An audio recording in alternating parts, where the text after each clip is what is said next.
This wasn't ordinary rain. It was the kind that breaks expectations. For weeks, the weather kept escalating, each system heavier than the last, until the land stopped responding in the way it usually does. Rivers rose faster than memory. Waterfalls lost their shape entirely. Reduced to raw force and noise, their familiar lines erased by volume alone. Nothing eased in. Nothing stabilized. The landscape crossed a threshold and stayed there. Rain didn't fall steadily. It arrived in waves.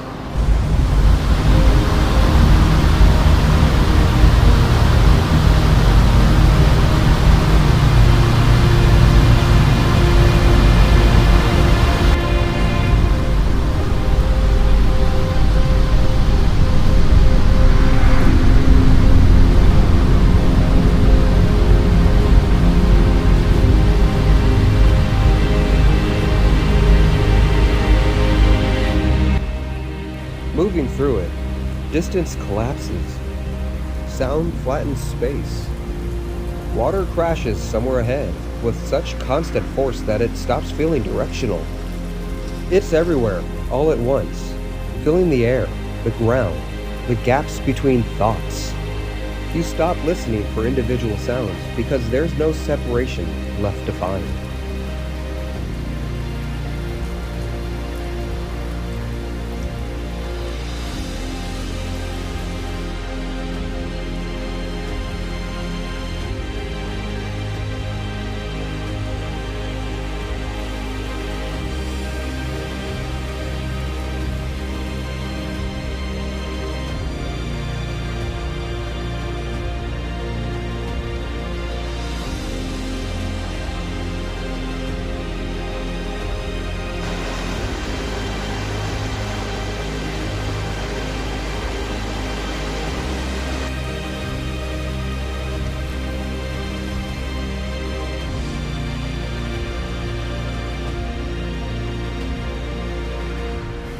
The land is saturated beyond recognition.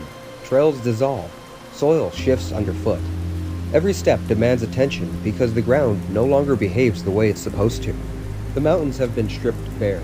Snow that should anchor the high country has been scoured away, leaving dark rock exposed, rinsed clean and unforgiving. Familiar shapes disappear behind curtains of rain, then reappear distorted, swollen by runoff and shadow.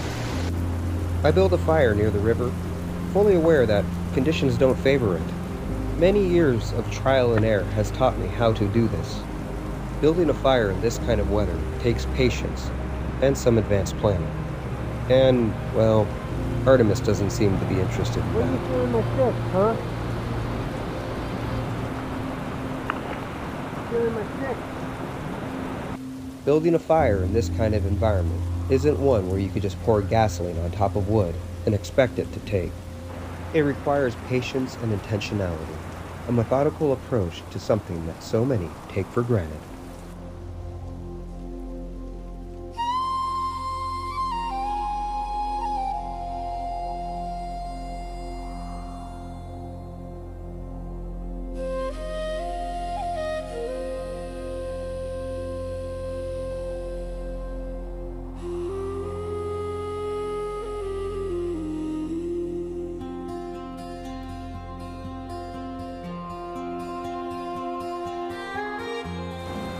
When the fire finally takes, it doesn't flare.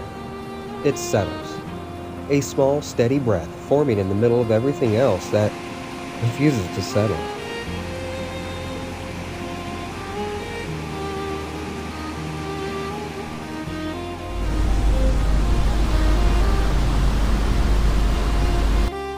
Rain steals heat immediately. Smoke pushes back onto itself and drifts low, clinging to the ground instead of rising. Nothing about this comes easily. You can feel the heat from here now. That's producing a lot of heat. I could just about cook on that. Gotta reduce that just a little bit more.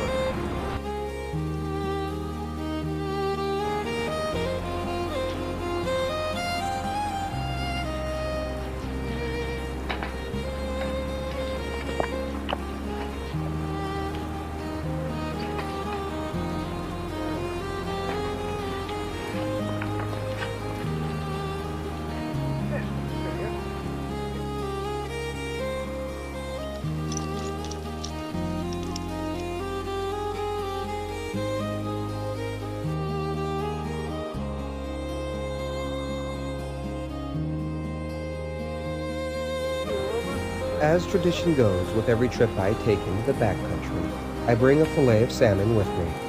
Of course, Artemis stares intently at the fillet, just as eager as I am for the meal ahead. And the salmon rests over the smoke, changing slowly, quietly, almost invisibly. The storm surges again, louder now, as if responding to the challenge of the stillness. But I don't rush the process. I don't chase control. Some things don't require dominance to survive. They require patience. Way too much heat on that. I'm gonna have to move that around. Smoke rises and falls. The fire holds. My breath slows, even as the environment remains volatile, unpredictable, and loud. The storm isn't easing. The rain hasn't softened. The land is still in motion. But the space I occupy remains intact, not because the chaos is past, but because I've stopped waiting for it to. There we go. That is going to be my meal. The river has expanded beyond its memory. It carries branches, foam, fragments of the forest itself, rearranging the valley without hesitation. Its voice is deeper now, heavier, no longer asking permission to occupy space. The sound presses in constantly, a reminder that normal conditions have already been left behind. I sit near the water and eat, letting the heat work its way back into me bit by bit. The salmon tastes richer out here, shaped by smoke and weather and the patience it took to keep the fire alive. This isn't comfort food, it's grounding food. Something solid in a world that's been anything but.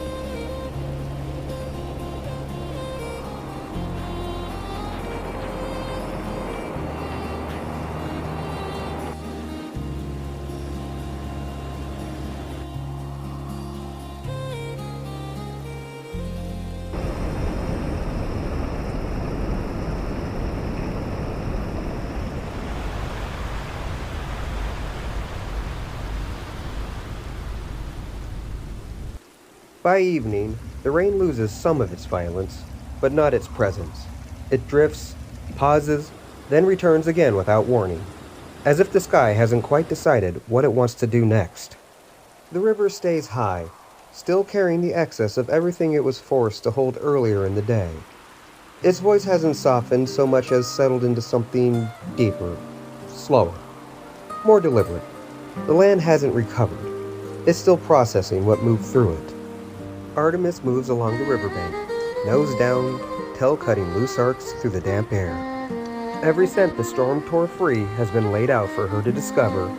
To her, the soaked ground isn't a burden. It's an archive. She reads it with enthusiasm, pausing only long enough to decide which direction brings the most promise. Rain beads on her coat, but she doesn't flinch. She trusts the world in the way that only a dog can, accepting it exactly as it is in that very moment. And admittedly, I both admire and envy such pure optimism.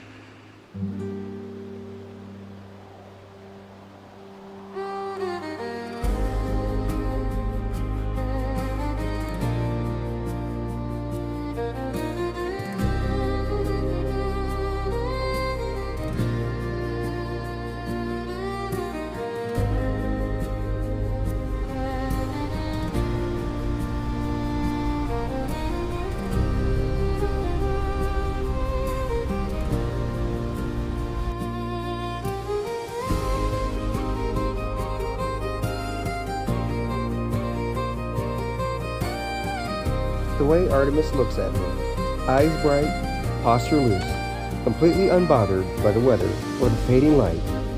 Her joy doesn't depend on outcomes or conditions. It exists independently, a constant that doesn't spike or dip with the storm.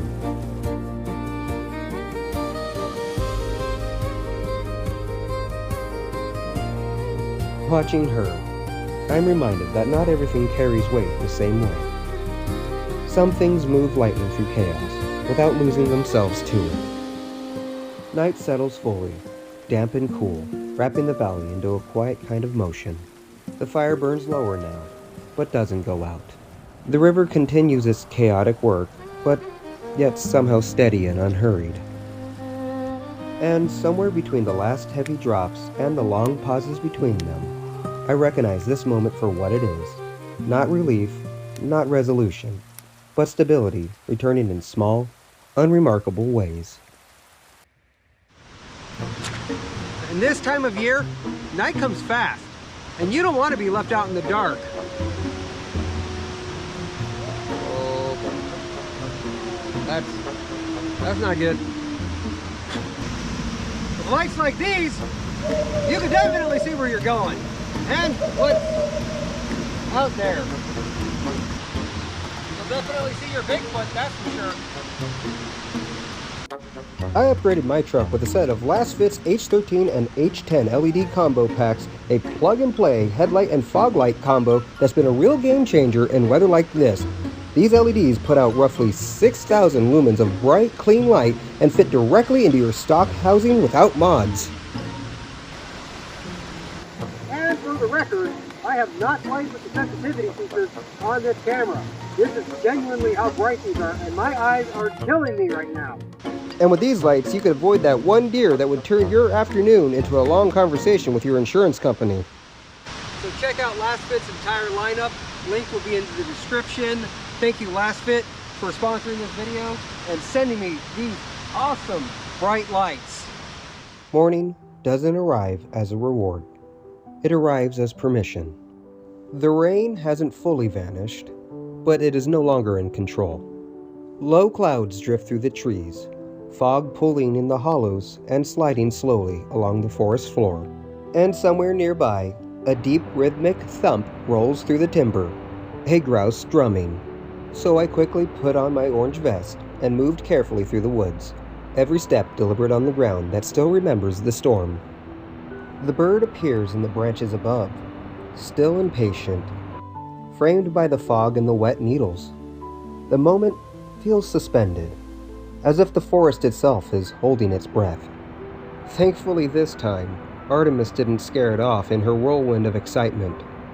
It's in moments like these that I'm glad that grouse are not exactly known for being smart. I take a moment, not rushing, to load my shell. Take a deep breath. And down it goes.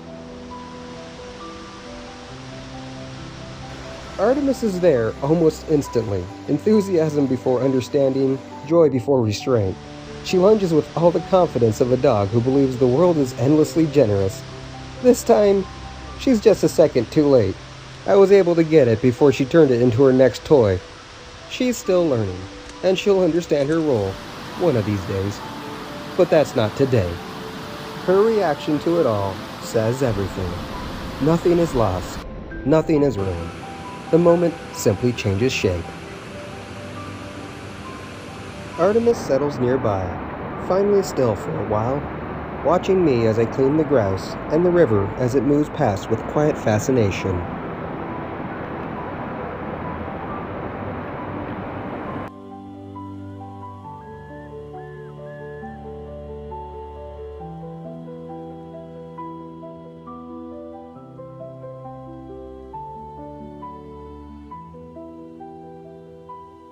The fire no longer struggles. It burns steadily, confidently, as if it remembers what it was meant to do. The grouse cooks slowly over the coals, smoke rising clean and fragrant into the air that finally allows it to lift. Drizzle comes and goes in brief, half-hearted passes, as if the sky is still deciding how much of itself it wants to give away. After weeks of being pummeled, the shift feels subtle, but undeniable. The forest sounds different now. Quieter, more spaced out. The world has room in it again. Artemis stands by the fire, watching as I turn the grouse. Her live-in-the-moment nature makes it almost agonizing for her to wait. Each passing moment only amplifies the intoxicating aroma of a much-anticipated meal. But that's the lesson patience teaches. The best things are always worth the wait, and those who learn that achieve the greatest rewards. Watching her, I'm reminded that presence and patience aren't opposites. One keeps you rooted in what's happening now, the other keeps you from reaching too far ahead. Artemis feels every second of that weight, but she doesn't resent it. There's a kind of wisdom in that, knowing when to lean into the moment and when to let time finish the work you've already started.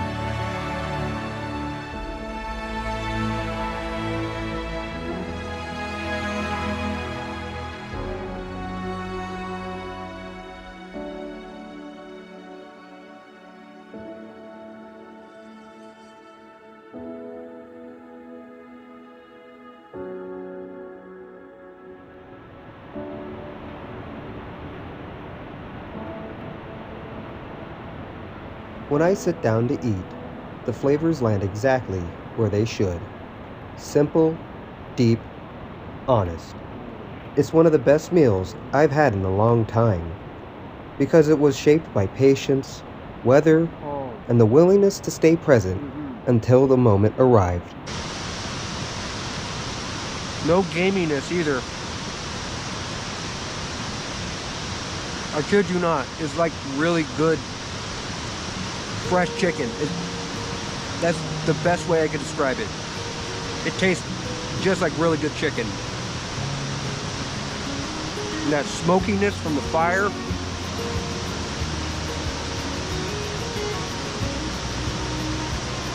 No restaurant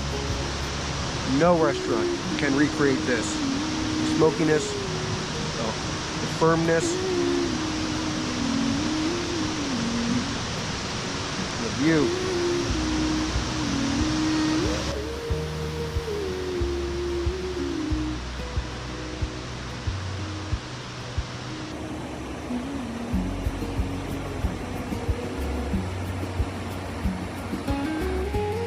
This is the part that's easy to miss.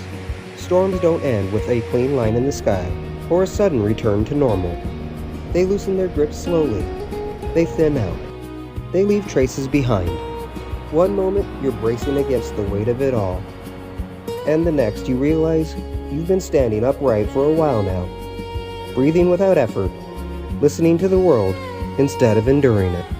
The storm came through hard and heavy. It reshaped the days, opened paths that didn't exist before, tested the ground beneath every step, and then, inevitably, it moved on. They always do.